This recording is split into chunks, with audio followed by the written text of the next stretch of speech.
Que a paz do Senhor esteja conosco. Vamos sair de alguma paz para a paz do Senhor. Afinal, se tivemos a lucidez de estar aqui, de priorizar o Espírito, é porque estamos em alguma paz, pelo menos a consciência da necessidade da busca da paz. E isso é o início da paz. Parabéns então para todos nós que temos essa consciência, porque sim, no hospital está cheio de doente,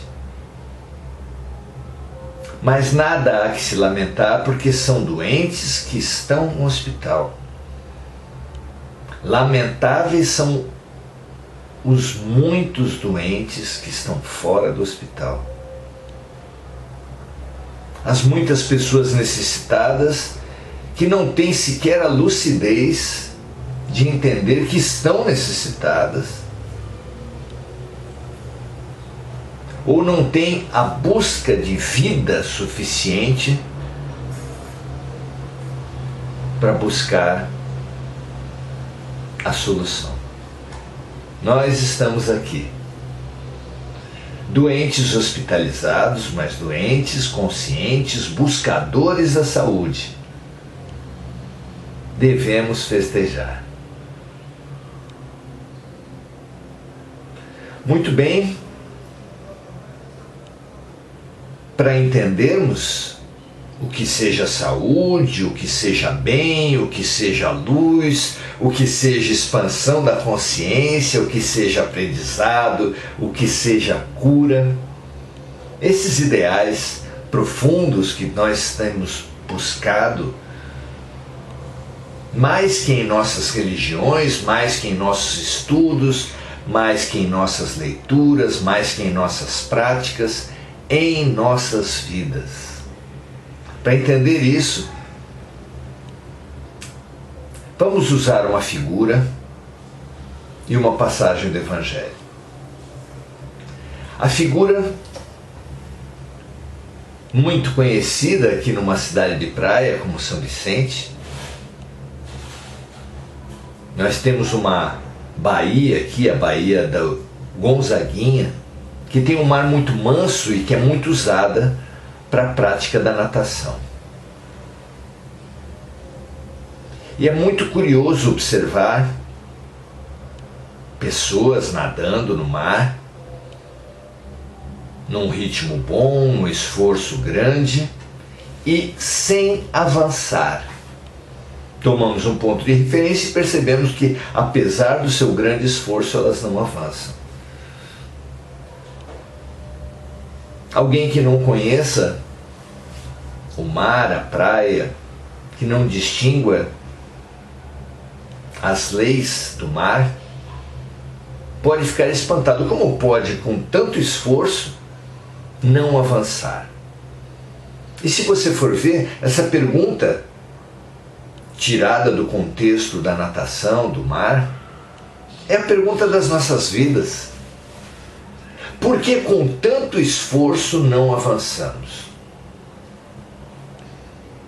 A própria humanidade, vejam vocês, estamos numa explosão de tecnologias sucessivas, particularmente no campo da comunicação, mas em todos os campos. O campo do diagnóstico médico tem avançado muitíssimo.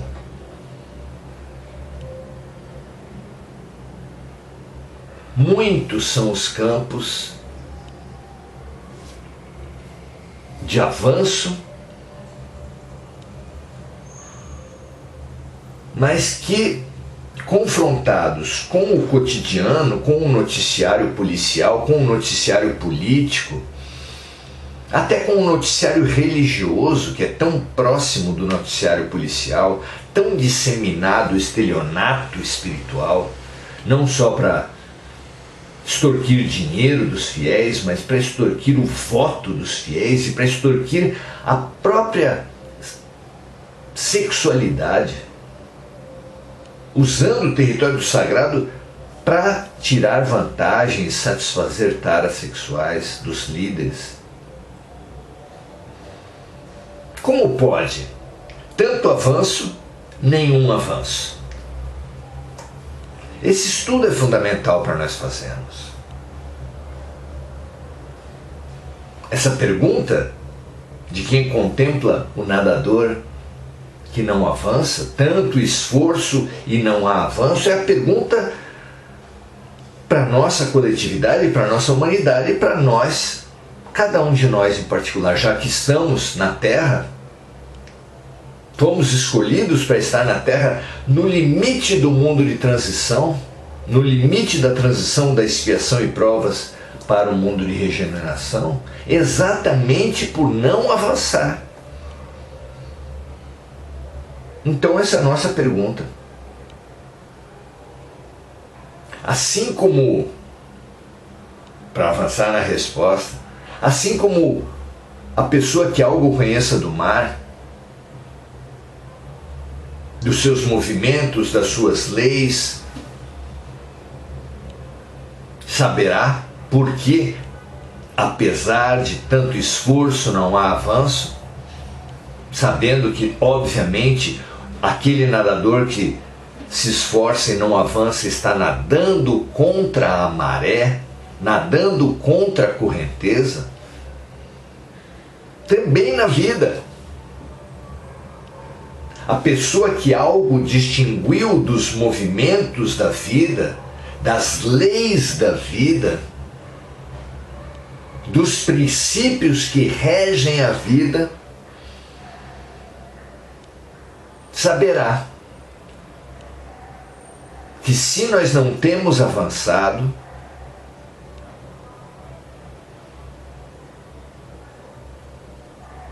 de verdade, na profundidade, apesar dos avanços superficiais, é porque temos avançado contra a lei.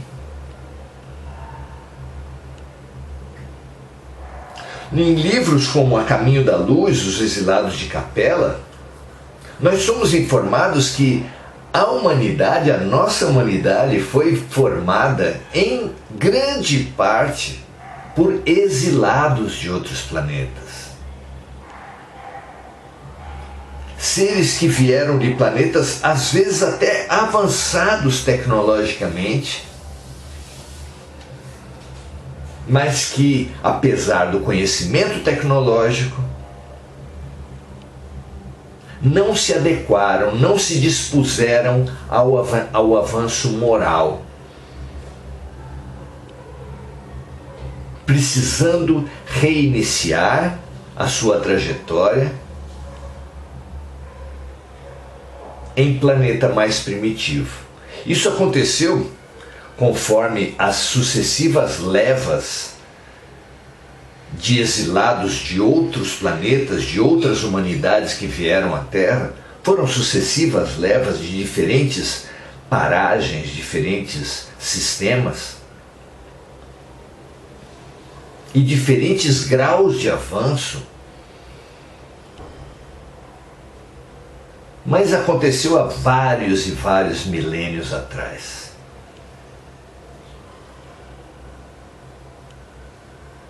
Dando margem a civilizações muito avançadas e outras menos avançadas, porque oriundas de planetas mais à frente,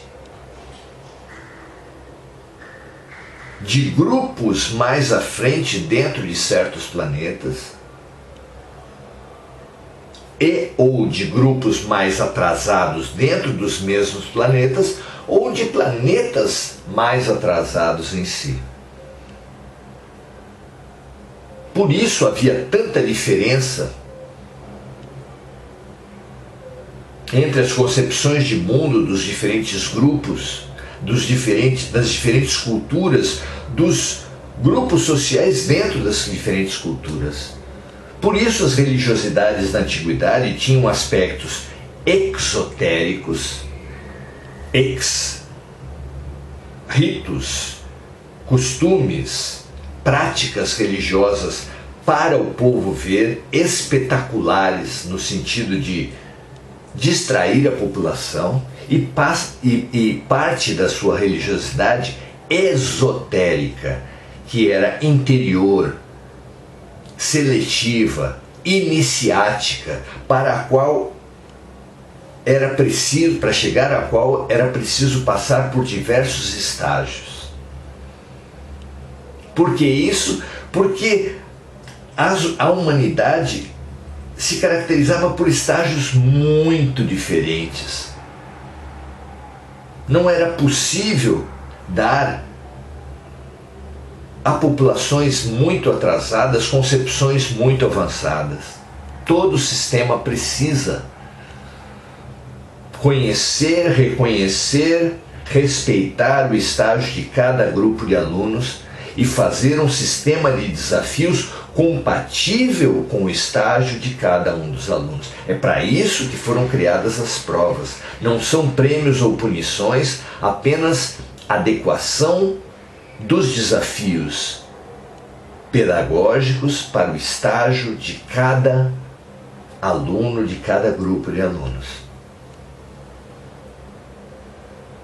No Egito, os sistemas iniciáticos eram fabulosos, os arquitetos, os sacerdotes avançados estavam muito à frente da massa da população. E isso era regra para diversos lugares. Somos nós hoje muito mais nivelados. As informações praticamente sem fronteiras são encontradas na internet. É lógico que há tantas informações, mais tantas informações, que até para fazer a garimpagem dessas informações, o avanço já conquistado por cada um é que determina o nosso sucesso ao acesso a essas informações. Pessoas que se supõem avançadas espiritualmente, mas que não têm discernimento para perceber o que é estelionato espiritual e do que é profundidade da mensagem, não sabem selecionar. Passam por mensagens profundas sem distinguir. Entregam-se, confiam a estelionatários sem perceber. Portanto, não tinham aquela evolução que eles pensavam possuir. É assim que é feita a seleção hoje. Não é ordenada, não é controlada pelos sumos sacerdotes, mas é controlada pela própria ignorância do ser. Quando nós nos entregamos às fake news em todos os campos, fica claro que a ignorância determina a infelicidade, determina a limitação, determina o destino das criaturas, principalmente a ignorância pretensiosa.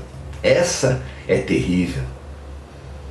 É a ignorância pretensiosa a base daquele que se esforça e não sai do lugar. Por quê? Porque a ignorância humilde, ela busca referências para se avaliar.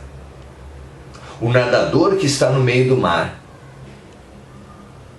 se esforçando, mas busca uma referência qualquer para saber se está avançando, vai perceber que não está, vai questionar-se, vai buscar uma melhor solução para a sua situação.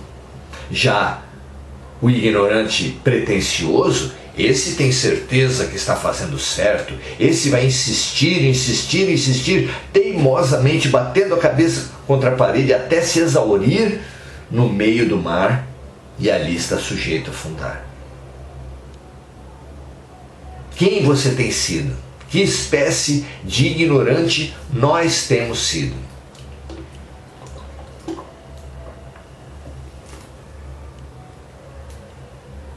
a pretensão, a arrogância ou a humildade, a simplicidade, é que vai nos diferir, porque ignorantes somos todos. Vamos então lembrar alguns desses princípios básicos que diferentes correntes, que diferentes fontes fazem chegar a todos nós, para podermos entender o movimento da vida, as leis que regem o universo. Vamos lembrar apenas alguns deles aqui, pelo menos alguns que nós tivemos acesso. Aquele símbolo do taoísmo, do yin e o yang, falam de dois princípios que regem a vida, que alguns traduzem como princípio masculino e feminino,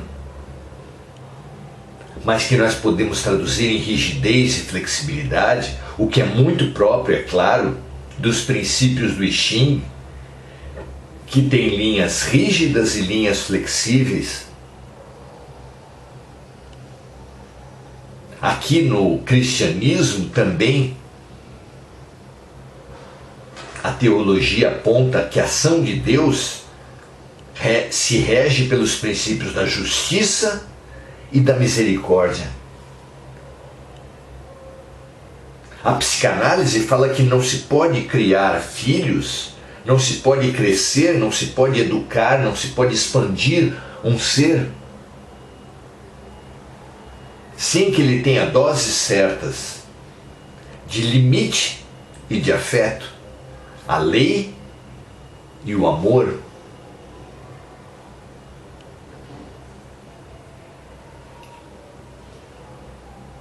Os espíritos revelaram para Kardec que há dois princípios constitutivos do universo, a matéria e o espírito. E todas essas concepções se cruzam, se conectam, apesar das palavras serem diferentes.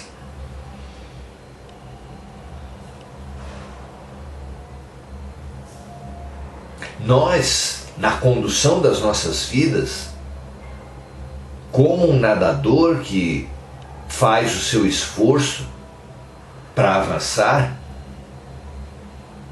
precisamos observar, precisamos entender, precisamos buscar a autoavaliação constante, o autoconhecimento constante, para não nos exaurirmos e afundarmos como um mau nadador, um nadador arrogante.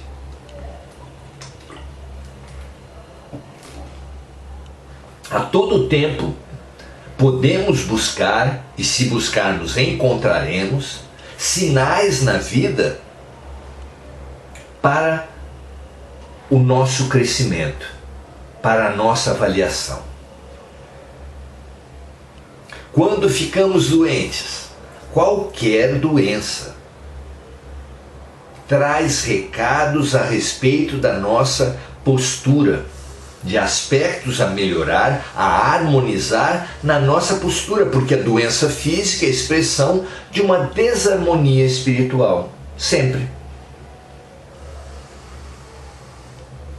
O conflito conjugal, o conflito no trabalho, o conflito no trânsito, o conflito na família, apesar de o homem inconsciente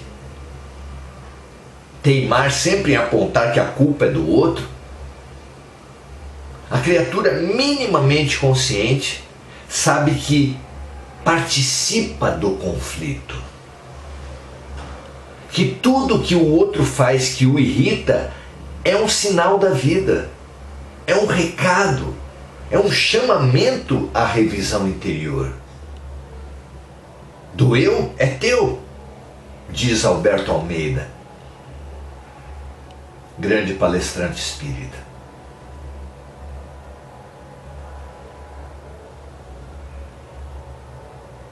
A paralisia, a acomodação, é sempre colocar que o problema são os outros. Por isso o Brasil não vai para frente, porque uma corrente sempre imputa a fonte dos problemas a outra.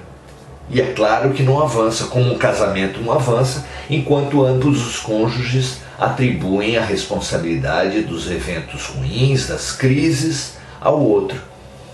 E assim as classes sociais, e assim homens e mulheres, assim jovens e idosos, religiões.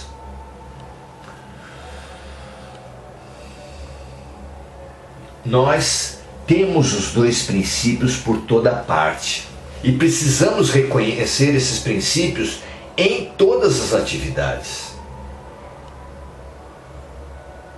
Por exemplo, no mundo em geral, mas no Brasil em particular, todos pedem justiça, não é verdade? Queremos justiça, queremos justiça. E há uma passagem aqui no Evangelho que nós selecionamos nesse livro que veio através do nosso trabalho, certamente com parcerias espirituais que nós sempre agradecemos e nos honramos de ter essa parceria. Num trecho de Lucas,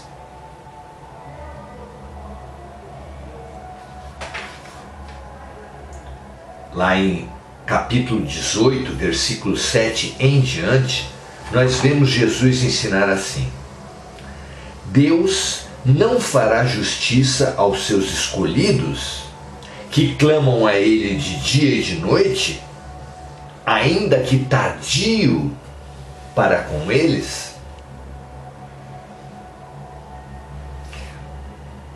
Os homens, as criaturas, clamam por justiça para Deus.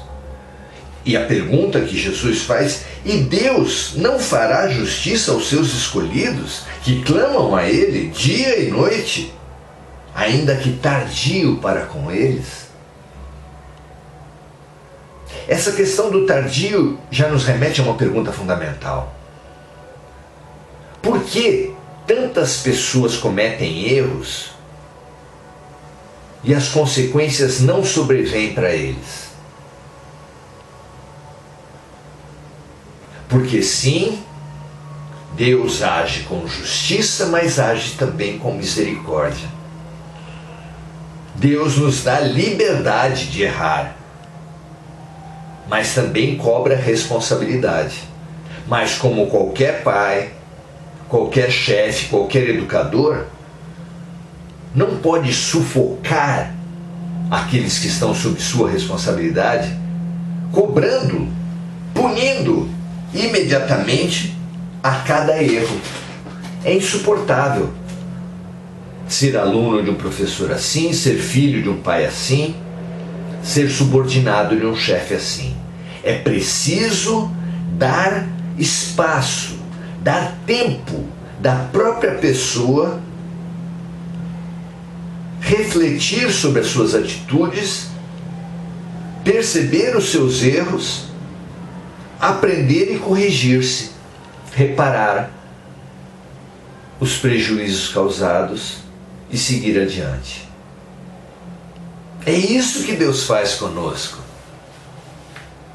Ele espera que nós aprendamos. O filho pródigo, muitas pessoas não entendem a parábola do filho pródigo porque o filho pródigo pediu a sua parte na herança de um pai vivo.